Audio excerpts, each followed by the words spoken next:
Strugglers, Comic King here, and it's been a while. I unfortunately was gone for a week, but family vacay.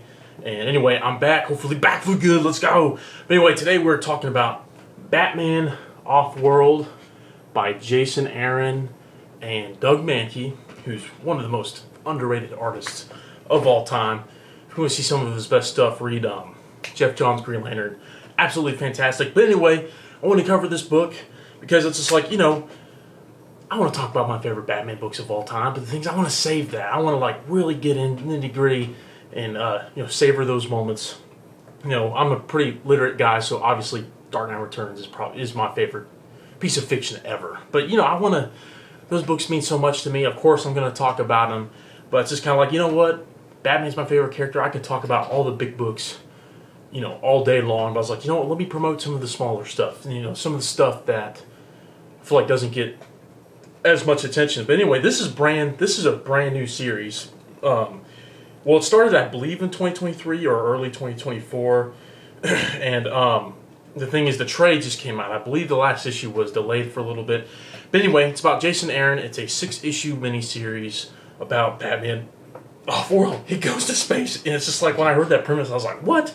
But correct me if I'm wrong, but Jason Aaron, he's a premier Marvel writer. He's been at Marvel for several years. He's written some of the best runs in recent memory over there. How we even talked about it on my first Beatdown episode, the beginning of the episode, how he's been there for a long time. He has an acclaimed Thor run.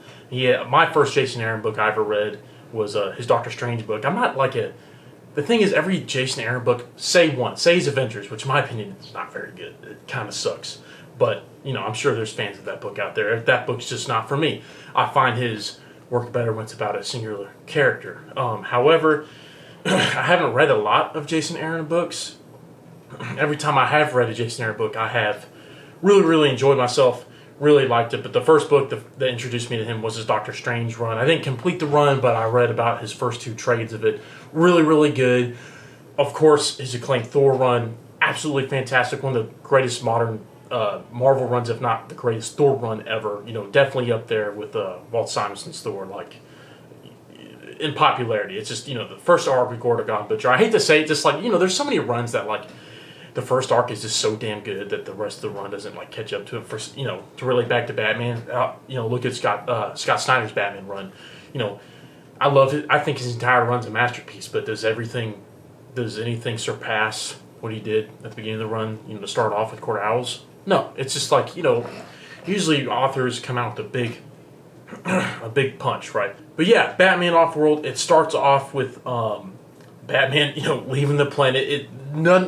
Nowhere in the story, besides maybe a few shots back at Gotham with Commissioner Gordon, take place on Earth. The entire book takes place in space, and it takes place within his first 2. He's only been Batman for a year, so this could be in continuity if you want, out of continuity. The thing is with DC and especially Batman, I've read so much Batman stuff. I have about good 10 to 12 books that categorize his first 3 years as Batman, starting with Batman Year 1 and leading up to probably the end of Dark Victory and Batman Ego when he gets Dick Grayson as Robin. I like to think that he gets Robin for the first time in Year 3.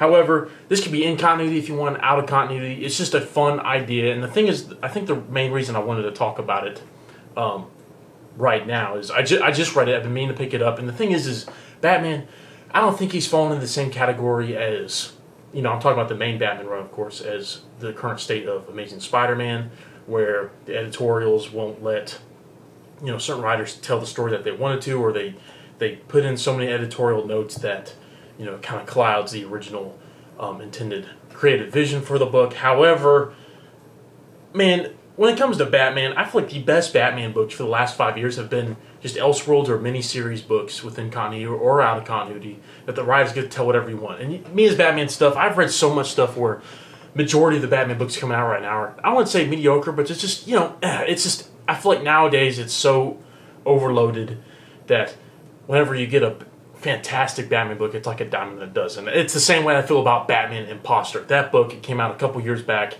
One of the best Batman, I'd say that along with this might be the 2 best Batman books I've read within the last 5 years of modern stuff. It's just, so good. Because in my opinion, nothing in canon has topped or come close to the levels of what Scott Snyder and Greg Capullo did with the New 52 Batman. Not discrediting the authors and stuff that have come, written books in canon with the main title. Post Snyder, there has been a lot of great stuff. It's just overall, that's how I feel. But anyway, man. I'm getting sidetracked. Batman Off-World, it's absolutely fantastic. It takes place after he's only been Batman for about a year, so year 2, and the whole premise is that, without spoiling it, he's pursuing just a random, gangster mob boss, taking care of, the street level stuff, because early Batman, it's not a lot of colorful criminals have popped up yet, right?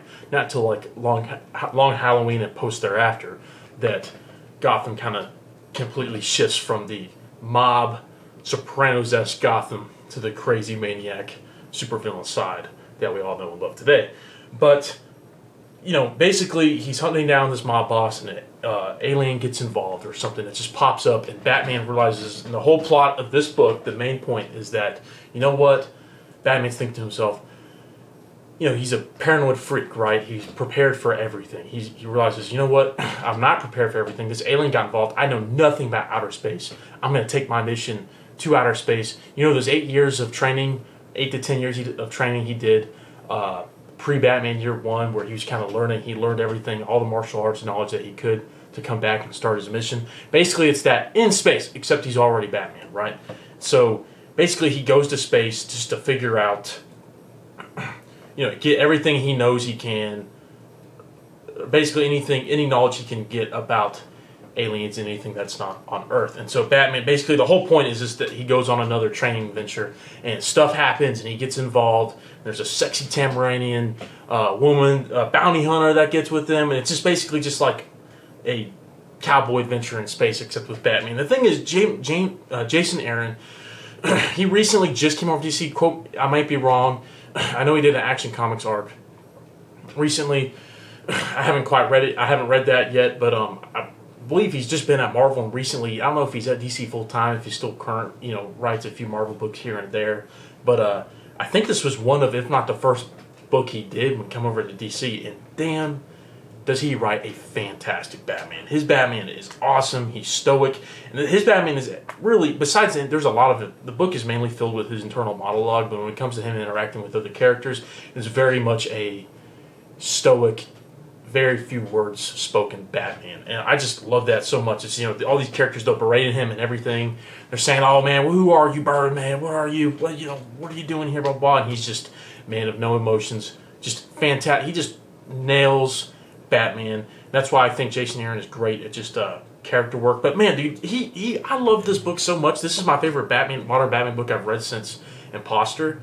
And it's just kind of like, man, dude, give the main title to him. I'm not saying he'd be able to do everything he wants, or it'd be good, but like this is just a fantastic book. And the thing is, it ties so much into the greater DC universe. There's so many Easter eggs in it and hints, and it's just really cool what he accomplishes here. And it doesn't have anything to do, no spoilers, but kind of, it doesn't really have anything to do with like the Justice League. There's no reference of Superman or any of that. Well, there's a reference to a group that relates to a potential leaguer in the future, but it's very much just a Batman book. No other hero gets involved. However, without it having any references to the main A-tier characters, there's a lot of awesome background DC stuff and DC lore, DC outer space lore that comes involved in here, and it's just badass. It's just kind of like, this could be in canon or out of canon if you want. Of course, this isn't referenced whenever, like, the first time you meet Superman, depending on what continuity or book you're reading, right? But, it definitely paves the way of why Batman wants to be prepared for, like, aliens and stuff, and I think it's such a cool tie-in book. And it's just an awesome miniseries. I highly recommend it. If I had to pick any issues in this, there's just a moment where something happens and Batman gets down to one of his lowest points. Not like the lowest points ever, but it's just something really devastating happens, and Batman's like, oh, I don't know if I can be Batman, if this is too much. All these people died because of me. However, at first I was like, oh, come on, man. Batman wouldn't do that. He'd be just like, you know what? Shit happens. You got to get back to it. But, sometimes authors like to throw in a little emotional stuff in there for Bruce. Maybe it's just because I'm such a Frank Miller Dark Knight Returns guy that I'm just kind of like, oh man, get that shit out of here. But at the same time, I kind of let it go because I'm like, you know what, he's only been Batman for a year. it's in space, so the scale and the grandness for even it being like a, with year one Batman, it's pretty like insane the amount of stuff he deals with. And for me, I like to think like this is the kind of stuff that Batman doesn't get too fantastical too much later on, in my opinion. However, he hadn't dealt with anything like this before, and what happens is actually pretty humongous. But so it's just like, you know what? He's only been Batman for a year. It makes sense. And so I kind of let it go like, oh, he hasn't dealt with anything like this before. So that makes sense. But of course he Batmans it out. He overcomes. And it's just like, it's such a weird, I love it so much. It's such a weird book because it's like, it doesn't feel like a Batman book, but it is so much a Batman book because he is so central to the book. I mean, of course, like his own book, he's the main character and stuff, but sometimes he's sidelined for side characters or villains to have more story in there with them. But he's through and through like the main focal point, and that's what I loved about it. But anyway, yeah, man, I absolutely love this book. I wanted to talk about it right away. I read it on my vacation. I've been meaning to read it for a while, and it's just I want to talk about something recent that y'all could get. I mean, this trade I think just came out within the last 2 months, so it's absolutely fantastic. Highly recommend Batman Offworld by Jason Aaron, Doug Mahnke. I give it a solid A-. Check it out. I'll put the link in the description box. And yeah, strugglers. All right, don't forget to like, subscribe, keep reading, get the pump. I'll see you later.